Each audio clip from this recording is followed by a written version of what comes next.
Sesosok Ovio Pagushanah, penghuni gua peninggalan Jepang, menghadang kami.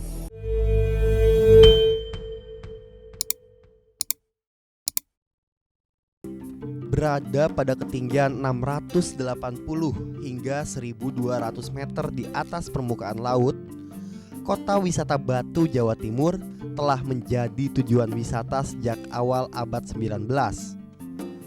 Orang-orang Belanda lah yang pertama kali menjadikan wilayah Batu sebagai tempat peristirahatan, hingga kemudian berkembang menjadi tujuan utama wisata bagi warga pribumi.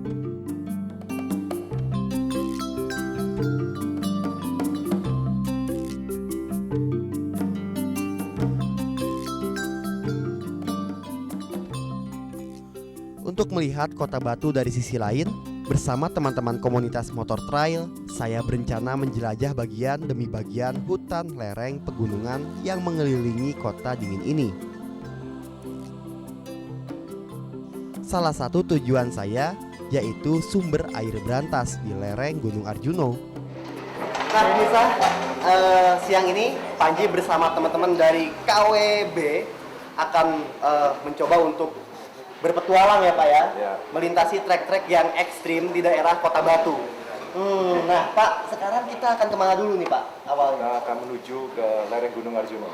Lereng Gunung Arjuno, saya pernah dengar tuh Pak. Ada apa aja Pak di sana Pak? Di situ banyak binatang-binatang yang itu kesukaan makanannya Mas Panji. Iya Pak. Yang kedua nanti kita mau lihat sumber berantas. Sumber berantas? Sumber mata airnya. Sumber mata airnya Sungai Berantas tuh dari situ ya Pak? Ya. Oke, udah siap semua Pak? Oke.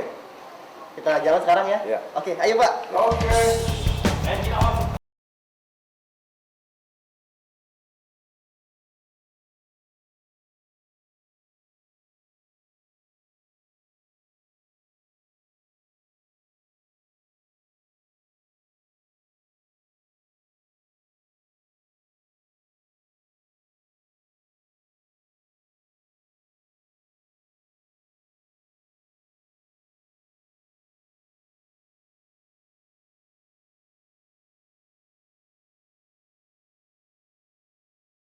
Teman-teman komunitas motor trail.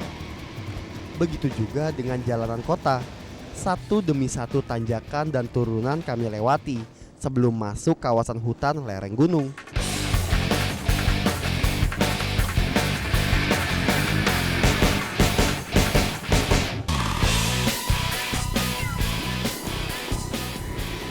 Begitu masuk pinggiran hutan, adrenalin pun mulai terpicu. Karakter jalan yang sangat berbeda dengan jalanan kota membuat saya dan teman-teman harus mengurangi kecepatan motor. Tanjakan dengan jalan berbatu menyambut rombongan kami.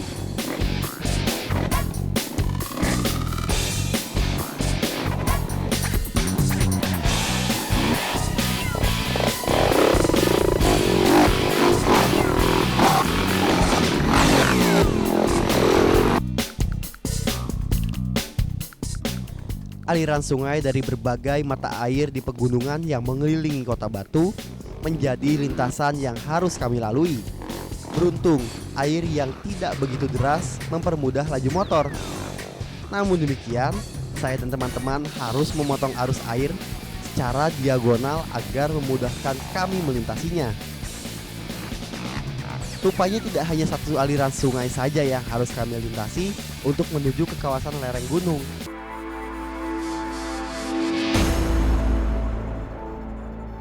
Selepas melewati sungai, trek yang tidak kalah ekstrim di areal hutan pinus menyambut kami. Jalanan tanah basah tersiram air hujan beberapa kali membuat roda motor selip, dan tentunya kami pun harus berhati-hati dan tetap menjaga keseimbangan.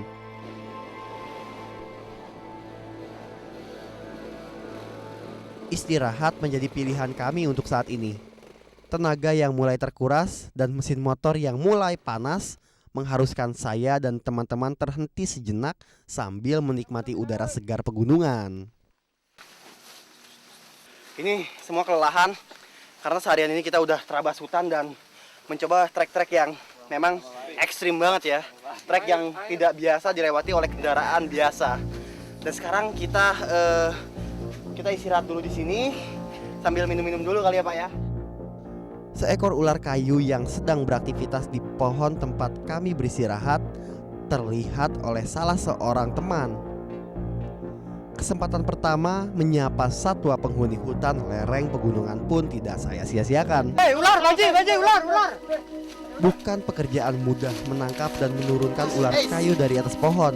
Selain beresiko tergigit, kecepatan gerakan ular ini luar biasa sulit diimbangi. Ini kayak king cobra tapi bukan. Ini saya baru lihat di sini nih. Bukan. Ini ular kayu. Ular kayu ini. Berbisa juga ya? Enggak berbisa. Wow, gila. Hati-hati ya. Ular ini biarpun nggak berbisa tapi galak banget. Lihat nih, ini seekor ular kayu. Dan mungkin terasa terganggu oleh kehadiran kita. Dia turun ya tadi ya. Dari atas pohon turun dan mau pindah pohon kayaknya. Gerakan ular ini tuh lincah banget ya. Kata gue aja mau, kata jemot. Lihat gerakan ular.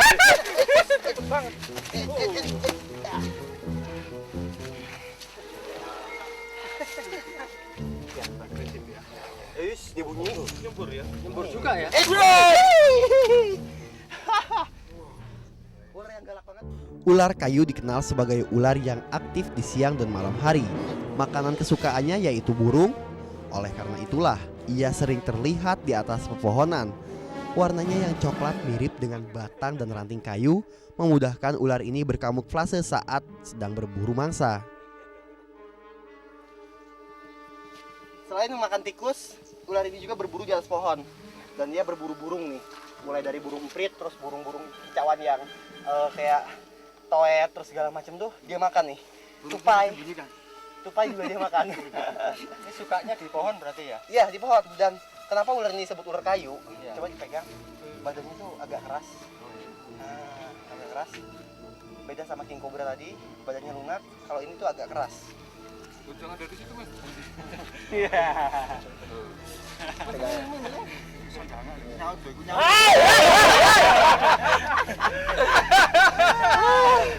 Apapun jenis ularnya, kalau misalkan kita pegang lehernya, justru dia malah gigit. Dan ular ini punya gigi yang berbentuk seperti kail, walaupun kecil. Tapi kalau misalkan pas dia gigit tiba-tiba kita tarik, itu bisa ngerobek kulit. Makanya tahan aja sakit sedikit, lepasin pelan-pelan. Dan lukanya paling titik aja mas. Oke.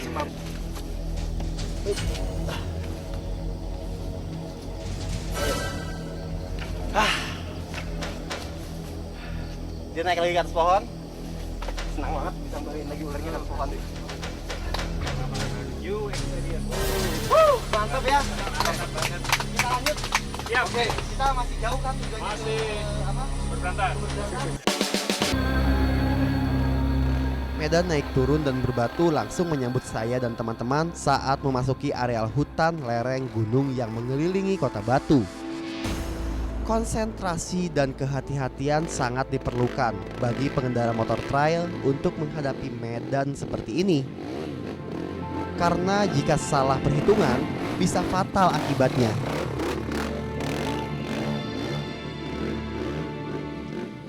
Tak hanya medan naik turun dan berbatu yang harus kami lalui, jalanan tanah dan berlumpur pun harus bisa ditaklukkan agar bisa mencapai bagian dalam hutan di pedalaman Cipatujah.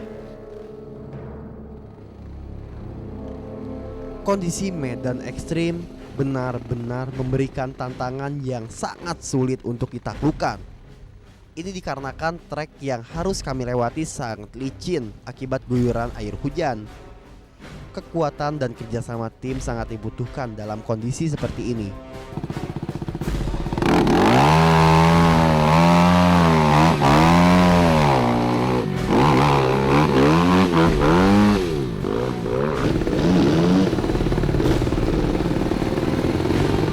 Wow, trek yang sangat ekstrim ini dirasa tidak layak untuk dilewati oleh para rider, dan mereka sangat lihat saat kebingungan untuk mengendari motor mereka naik ke sini gimana caranya. Ya mau nggak mau sekarang putar balik cari jalan lain ya bang ya. Siap. Oke, woi semangat ya teman-teman. Sesosok Ovio Pagus Hanah, penghuni gua peninggalan Jepang, menghadang kami.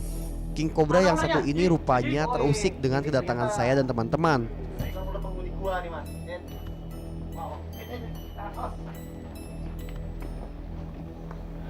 King Cobra ya? Bener nih, sudah nggak salah lagi.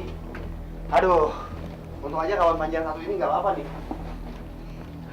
Ini adalah gua yang emang dibuat manusia, dan karena sudah tidak digunakan lagi sejak puluhan tahun, jadi gua ini dihuni oleh berbagai macam satwa liar ya, mulai dari mamalia sampai ke reptil.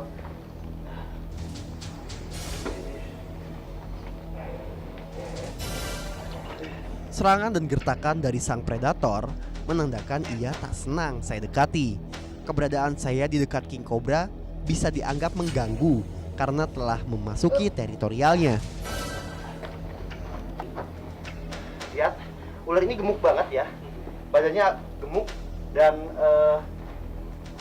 mungkin karena di sini adalah habitatnya ular tanah atau ular gibuk yang merupakan makanannya juga. Jadi ular ini bisa sampai segemuk ini di sini. Makin didesak, predator yang satu ini makin agresif menyerang. Hal ini merupakan ciri khas dari King Cobra yang dikenal sangat disiplin menjaga dan mempertahankan daerah kekuasaannya. Bahkan tak jarang, ular King Cobra bertarung hingga mati demi mempertahankan kekuasaan. Boleh saya foto ya? Semua sama kobranya.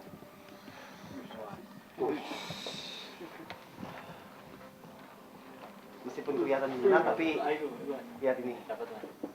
Wow.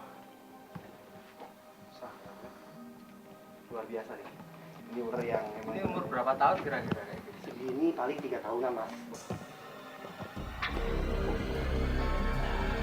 Oke, sekarang kita lihat. Kita lihat ini, lihat. Dia punya kepala yang berbentuk oval seperti ini.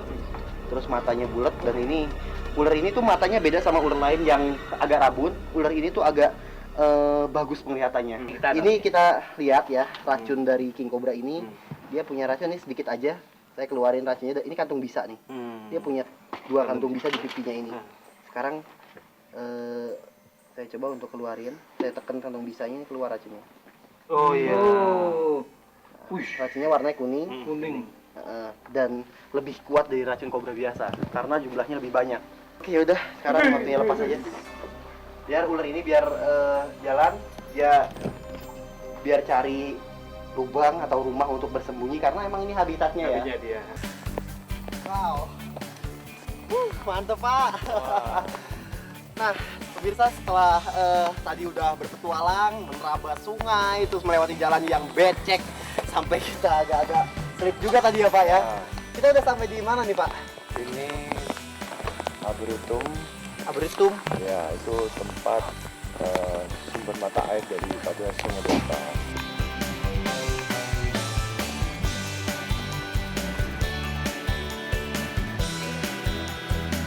Meski masih harus berjalan kaki untuk menuju lokasi mata air, saya dan teman-teman tetap semangat. Aduh, kemalaman kita, Pak. Mana pulang masih jauh lagi.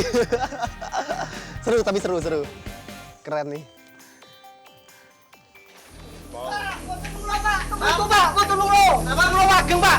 Beriku, Pak. Monggo, Pak. Ayo. Monggo, Pak. Niku, Pak. Lampu. Tarik lampu. Lampu. Gak nyangka nih, di sini ternyata saya bisa nemuin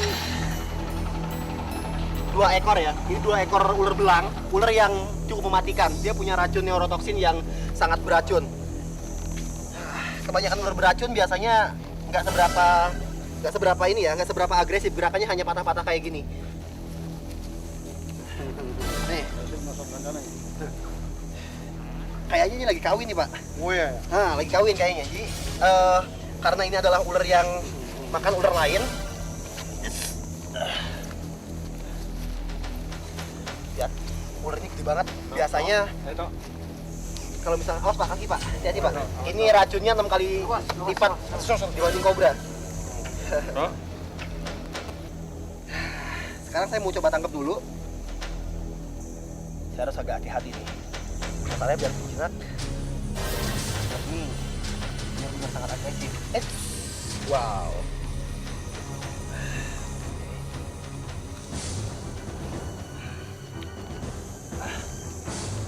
ada karung nggak ya? Ada yang punya karung nggak? Dikarungin dulu aja ini nggak boleh ada di sini karena ini kan lingkungan orang ya, lingkungan manusia. Kalau misalkan ular ini tetap dibiarin di sini, khawatirnya malah nyelakain orang nanti. Ini kita masukin dulu, nanti kita bawa aja ke tempat lain, kita pindahin. Karena bahaya nih. Bentar. Oke, yang satunya saya coba tangkap lagi.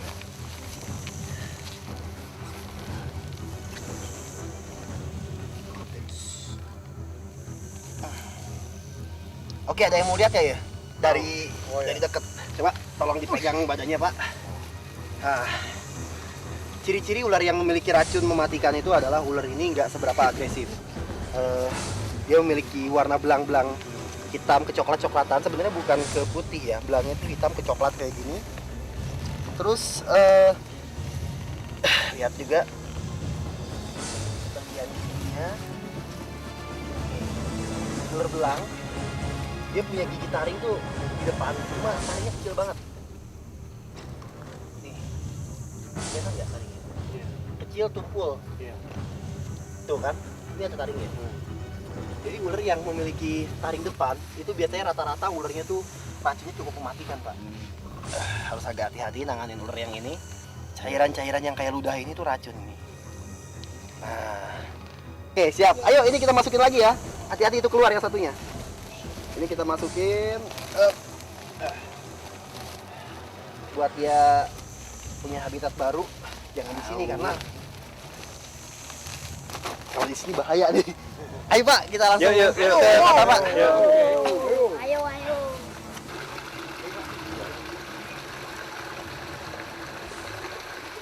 Nah sekarang Pak ini udah ada di titik ujung ya dari Sungai Berantas. Ini hulu atau mata airnya. Berbentuk seperti sumur, tidak terlalu besar ya, kecil, cuma airnya deras banget nih. Wah, ada ini jernih ya Pak ya. Ini bisa diminum nggak Pak? Wah, bisa ya. Hah? Bisa. Bener Pak? Saya minum. Dan diyakini ini bisa awet muda. Wah, serius Pak? Iya. Jadi diyakini kalau misalkan kita minum air ini bisa awet muda nih pemirsa.